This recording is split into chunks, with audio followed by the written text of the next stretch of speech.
Hello everyone, welcome to my YouTube channel. आज की video में EHI 02 का देखिए EHI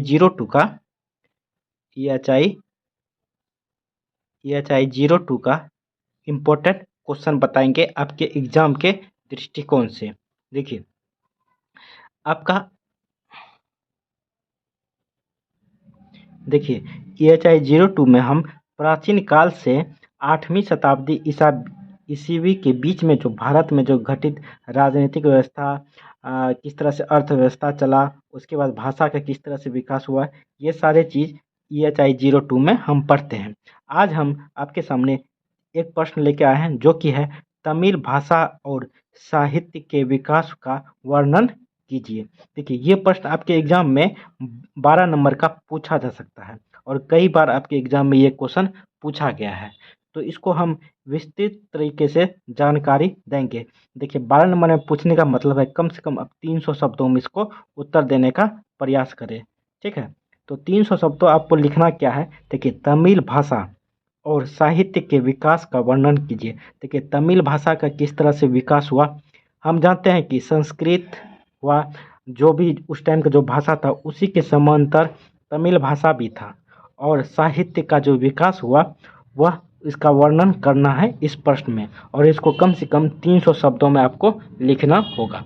आइए इसको विस्तार से जानते हैं। उससे पहले आप लोग से छोटा सा रिक्वेस्ट है, जो भी न्यू स्टूडेंट इस चैनल पे पहली बार आए चैनल को सब्सक्राइब कर दें, वीडियो को लाइक कर दें। पूरा वीडियो देखने के बाद आप लोग कमेंट जरूर करें कि आपको कैसा लगा वीडियो।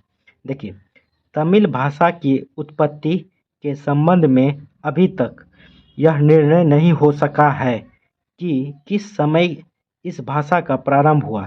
देखिए तमिल भाषा इतना पुराना भाषा है कि अभी तक इसकी उत्पत्ति का निर्णय नहीं किया जा सका है कि इसका उत्पत्ति कब हुआ है।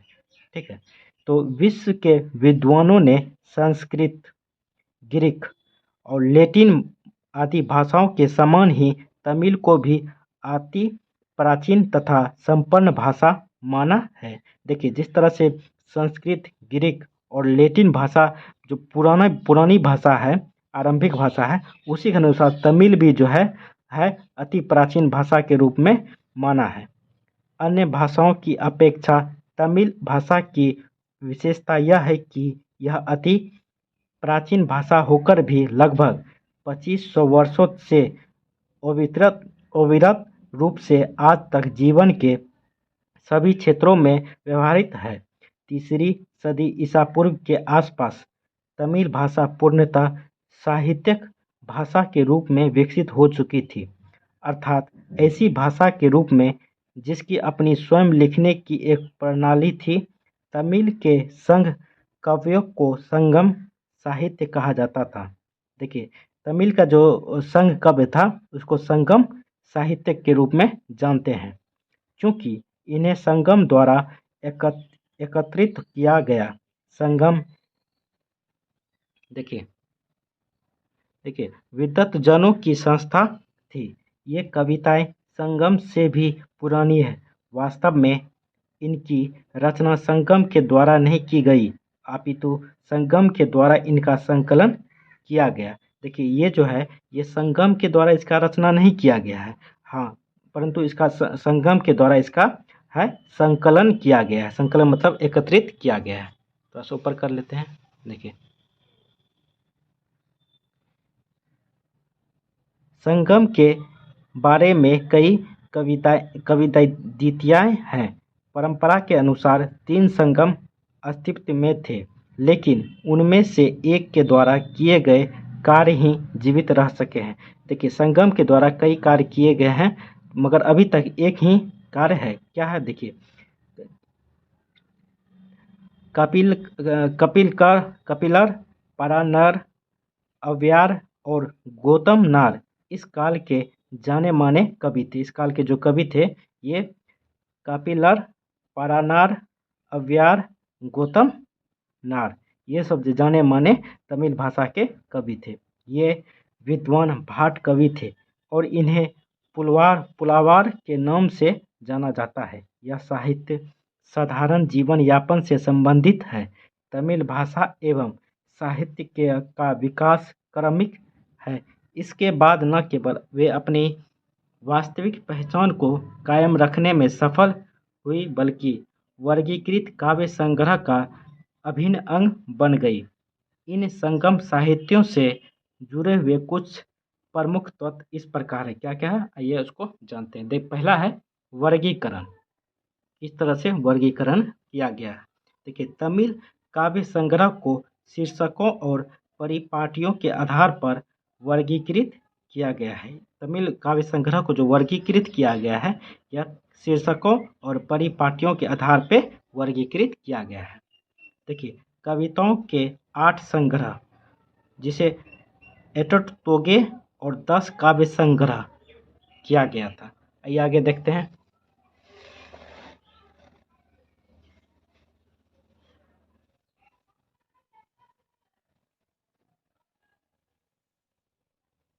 देखिए,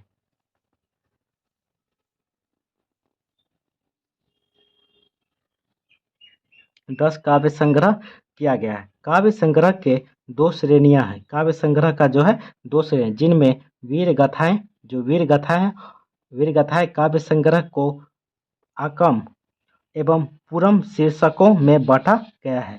आकम के अंतर्गत व्यक्तिनिष्ठ प्रेम जैसे विषयों का वर्णन है और पुरम के अंतर्गत लूट और सर्वनाश जैसे विषयों का वर्णन है। तो आप यहाँ समझ पाए हैं कि जो काव्य संग्रह को जो है 2 भागों 2 श्रेणियों में बांटा गया। एक वीर, ठीक है, एक वीर के रूप में इसको प्रदर्शित किया गया है, जिसको भी आकम और पुरम शीर्षक दिया गया है। देखिए, आकम के अनुसार जो है व्यक्तिनिष्ठ प्रेम जैसे विषयों पर वर्णन किया गया है और पुरम के अनुसार जो लूटपाट जो सर्वनाश होता है इस टाइप के विषयों पर वर्णन किया गया है। देखिए, आकम में 400 कविताएं हैं। आकम में जो है 400 कविताएं हैं तथा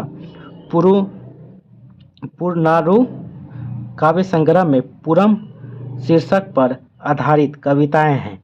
ये दोनों एटुतोगे मतलब क्या हो गया कि 8 संग्रह जो होता था, कविता का 8 संग्रह वही है, श्रेणी में ही आते हैं।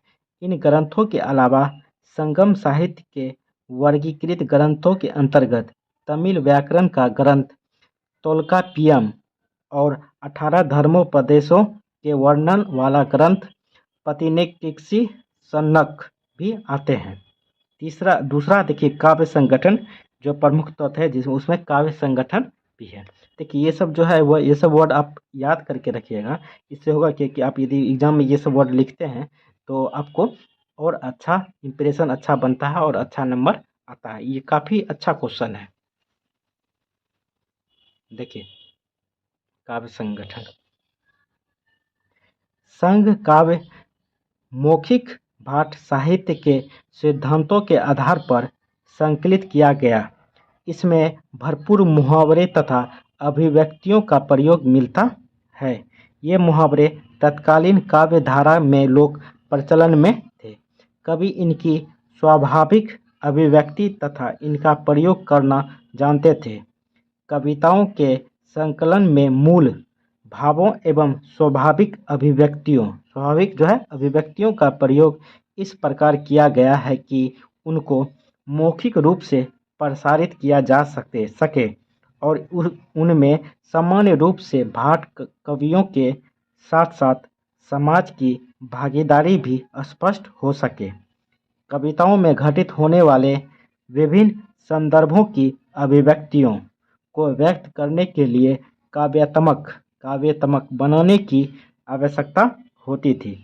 उदाहरण के लिए, यदि किसी सरदार की प्रशंसा करनी होती थी तो देखिए, यदि किसी सरदार की प्रशंसा करनी होती थी तो किस तरह से किया जाता था। उसकी प्रशंसा के लिए मालाधारी विजेताओं का योद्धा, इस टाइप का वर्ड का यूज, सेंटेंस का यूज किया जाता था। गौरवशाली रथों का स्वामी, तेज दौड़ने वाले अश्वों का सरदार, आँखों को रसिक लगने वाला योद्धा जैसे काव्यात्मक शब्दों का प्रयोग बिना किसी रुकावट के किया जाता था। मौखिक कविता में छंद रचनाओं की तकनीक साधारण शैली एवं अभिव्यक्तियों पर आधारित थी।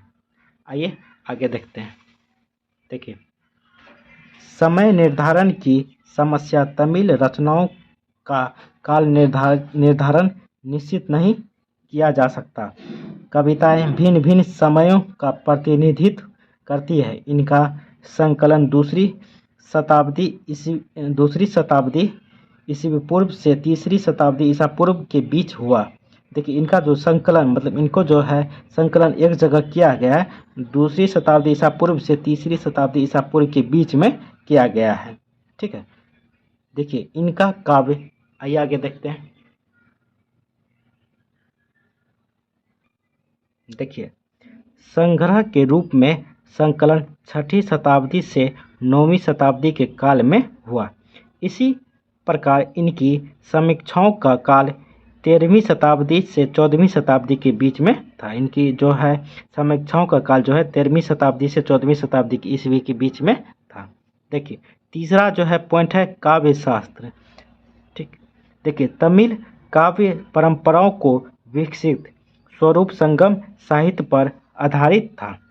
पारंपरिक तमिल काव्य की दो मूलभूत विशेषताओं को आकम एवं पुरम काव्य शैलियों में वर्गीकृत किया गया है। 5 तीनों के संबंध में आकम के बारे में हम बताए हुए हैं, आपको पीछे बताए, को प्रेम के 5 उपभागों में विभाजित किया गया है। प्रत्येक तीर्णों एक विशेष प्रकार की प्रेम मुद्रा से संबंधित है। उदाहरण के लिए पाले प्रेमियों के बिछोड़ने की भावना से संबंधित है। प्रेम जोड़ी जो बिछड़ते थे उनसे उनके भावना से ये पाले प्रेमियों संबंधित थे। देखिए परम काव्य की कविताओं में अपने स्वरूप 3 स्थितियों, दृश्यों एवं संदर्भों का वर्णन है। आकम एवं पुरम काव्य संग्रहों की कविताओं में निश्चित परंपराओं का अनुसरण किया गया है। प्रत्येक आकम कविताएं में तीने के ऐसे भाव का अनुसरण किया गया था जिसमें स्वयं अपने देवता, जीव, प्राणी, जीवन यापन के तरीके, संगीत यंत्र एवं गीत होते थे। पुरम काव्य में ऐसे प्रतिबंधों का अनुसरण किया गया है जो दृश्यों और व्यवहार की विविधता से जुड़े थे। देखिए साहित्यिक विकास, बीतमिल साहित्य संस्कृत भाषा के समांतर ही भाषाई परंपरा का प्रतिनिधित्व करता है। फिर भी तमिल भाषा एवं साहित्य के विकास की प्रक्रिया कभी अलगाव की अवस्था में नहीं आई।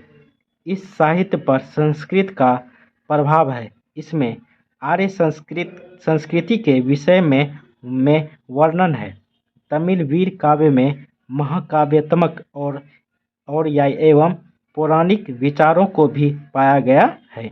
वैसे तमिल साहित्य ग्रंथों एवं भाषा के संदर्भ में विद्वानों में मतभेद है।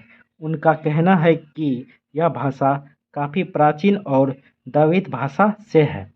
इसके पूर्ण भाषाई एवं साहित्यिक रूप में बढ़ने एवं विकसित होने में आर्य संस्कृति के प्रभाव ने अनुग्रहित किया। वीर कविताएं और प्रेम एवं संगम परंपरा की कुछ रचनाएं प्रारंभिक तमिल क्षेत्र की व्यापक साहित्यिक संस्कृति की ही पुष्टि करती है।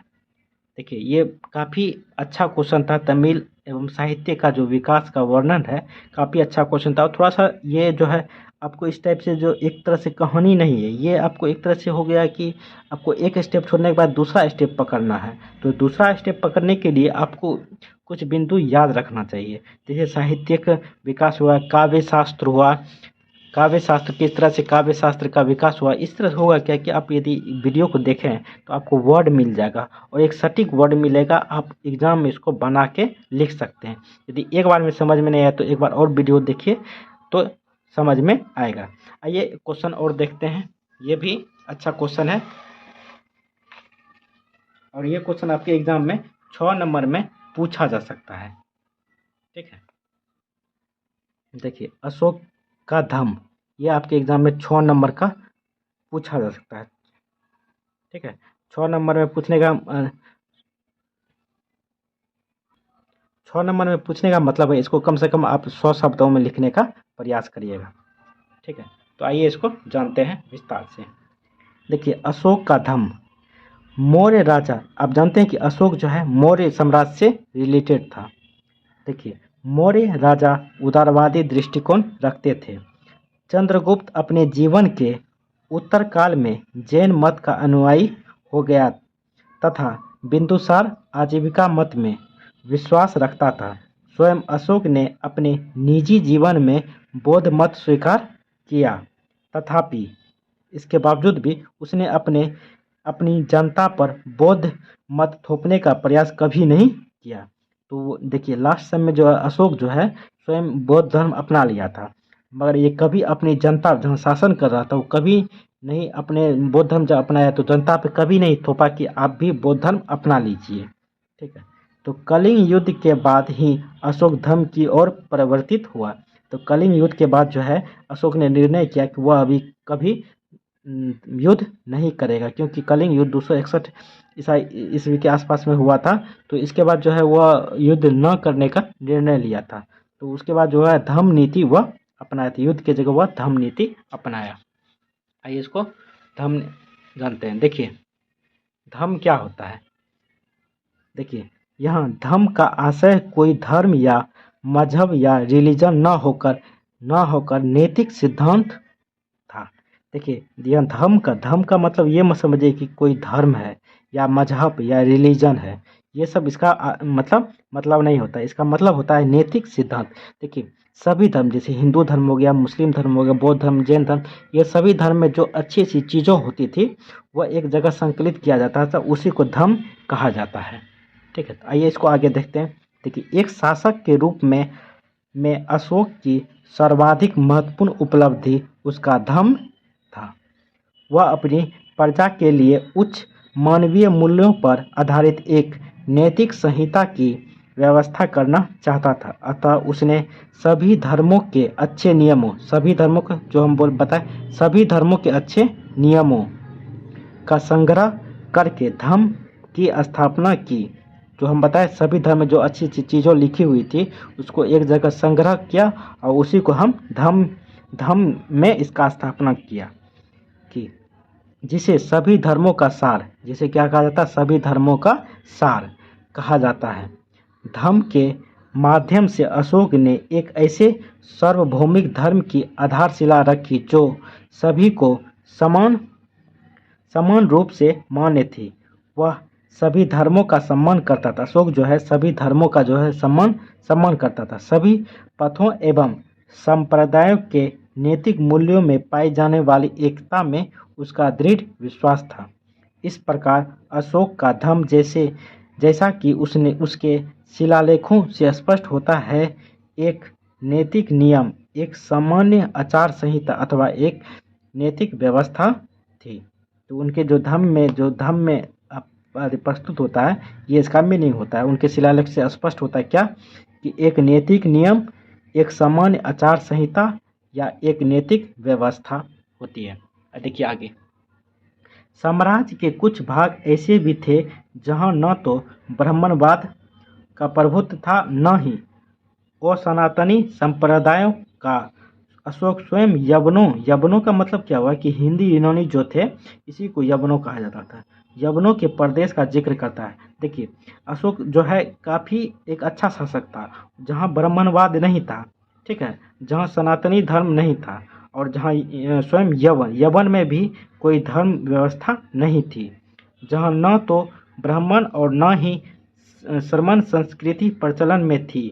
इसके अतिरिक्त साम्राज्य के, आइए आगे देखते हैं। देखिए, कई जनजातीय या आदिवासी क्षेत्रों में भी ब्राह्मणवाद या सनातनी संप्रदायों का प्रभाव नहीं था। इन सारी विभिन्नताओं के बीच साम्राज्य के अस्तित्व और परस्पर सौहार्द को बनाए रखने के लिए समाज की समस्याओं के प्रति एक समरूप समझ और व्यवहार की आवश्यकता थी। तो आप समझ गए अशोक के धम्म। आपको ये लिखने में कठिनाई नहीं होगी कि किस तरह से अशोक का धर्म था। आइए एक क्वेश्चन और देखते हैं। जो मौर्य कला है आपको दे दिया गया, एक टॉपिक दे दिया जाएगा मौर्य कला पे आपको लिखने के लिए कह दिया जाएगा। और ये आपको 6 नंबर में पूछा जा सकता है। 6 नंबर में पूछने का मतलब है 100 शब्दों में इसको आप कम से कम लिखिए, और कई बार आपके एग्जाम में पूछा गया है। आइए इसको किस तरह से आप लिखिएगा मौर्य कला को, देखिए। मौर्य कला का विकास भारत में मौर्य साम्राज्य के युग में चौथी से दूसरी सदी ईसा पूर्व के बीच में हुआ। तो मौर्य कला का जो विकास हुआ आप इसे चौथी शताब्दी से दूसरी शताब्दी के बीच में कह सकते हैं। देखिए, सारनाथ और कुशीनगर जैसे धार्मिक स्थानों में स्तूप और विहार के रूप में स्वयं सम्राट अशोक ने इनकी संरचना की। मौर्य काल का प्रभावशाली और पावन रूप पत्थरों के इन स्तंभों में सारनाथ जो बनाया गया था, सारनाथ, इलाहाबाद, मेरठ, कौशाम्बी, संकिसा और वाराणसी जैसे क्षेत्रों में आज भी पाया जाता है। जो अशोक के द्वारा जो बनाया गया था, मौर्य साम्राज्य के द्वारा जो बनाया गया था, वह आज भी इन सब प्रदेशों में, इलाहाबाद अभी नाम बदल के प्रयागराज किया गया है, इन सब क्षेत्रों में अभी भी दिखता है। देखिए आगे थोड़ा सा ऊपर कर लेते हैं। देखिए, मौर्य कला के नवीन एवं महान रूप का दर्शन अशोक के स्तंभों में मिलता है। पाषाण के ये स्तंभ उस काल की उत्कृष्ट कला के प्रतीक हैं। मौर्य युगीन समस्त कलाकृतियों में अशोक द्वारा निर्मित और स्थापित पाषाण स्तंभों सबसे अधिक महत्वपूर्ण एवं अभूतपूर्व है। स्तंभों को कई फुट नीचे जमीन की ओर गाड़ा जाता था। जो स्तंभ को जो है जमीन के नीचे कई फुट गाड़ा जाता था ताकि वो सीधा खड़ा हो सके। देखिए, इस भाग पर मोर की आकृतियां बनी हुई है। पृथ्वी के ऊपर वाले भाग पर अद्भुत चिकनाई तथा चमक है। देखिए, मौर्य काल के स्तंभों में से फायान ने 6 तथा युवन च्वांग ने 14 स्तंभों का उल्लेख किया है। गुहा निर्माण कला भी इस काल का चरम पे था। गुहा निर्माण भी कला जो भी है यह मौर्य साम्राज्य में यह भी एक चरम पे था। मतलब इस गुहा निर्माण कला से काफ़ी अच्छे आकृतियाँ दर्शाई जाती थी। देखिए, अशोक के पुत्र दशरथ ने गया, ये याद रखिएगा, ये काफ़ी अच्छा प्रश्न है। अशोक का जो पोता था दशरथ ने गया में 11 मील बराबर की पहाड़ी जो है यहाँ पहाड़ियों पर सरमनों के निवास के लिए कुछ गुहाएं बनवाई थी।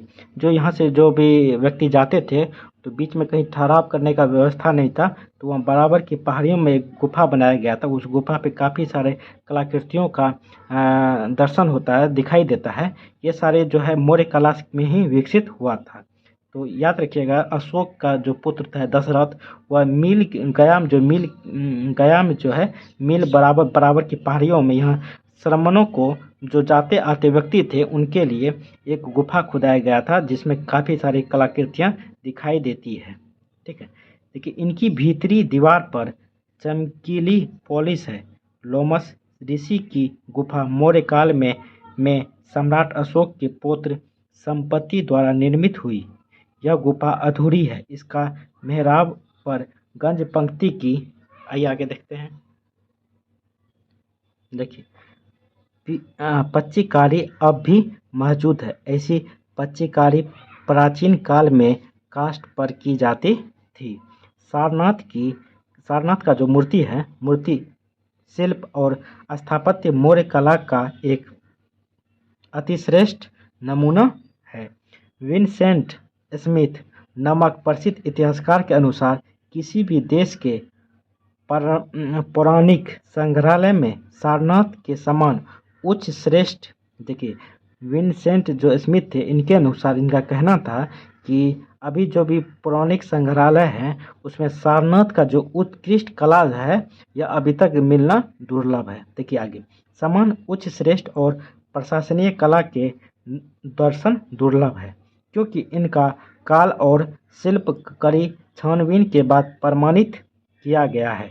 मौर्य काल के दौरान मथुरा कला का एक दूसरा महत्वपूर्ण केंद्र था। देखिए, मौर्य काल में जो है मथुरा कला जो है एक दूसरा महत्वपूर्ण केंद्र था। मौर्य कला भी था और दूसरा जो है मथुरा कला भी था। शुंग सातवाहन काल में इस राजवंश की प्रेरणा से कला का अत्यंत विकास हुआ। बड़ी संख्या में इमारतें बनी, अन्य पौराणिक कलाएं विकसित हुई जो सारनाथ की पिछली पीढ़ियों के विकास को दर्शाती है।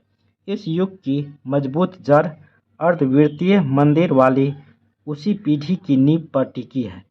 कला क्षेत्र में विख्यात भारत सांची विद्यालय मथुरा का एक अनमोल केंद्र कहा जाता है, जिसकी अनेक छवियां इन विद्यालयों में आज भी देखने मिलती हैं। तो मौर्य कला समझ गए कि मौर्य कला में क्या क्या है, किस तरह से इसका विकास हुआ और किस कहाँ कहाँ ये दिखता है।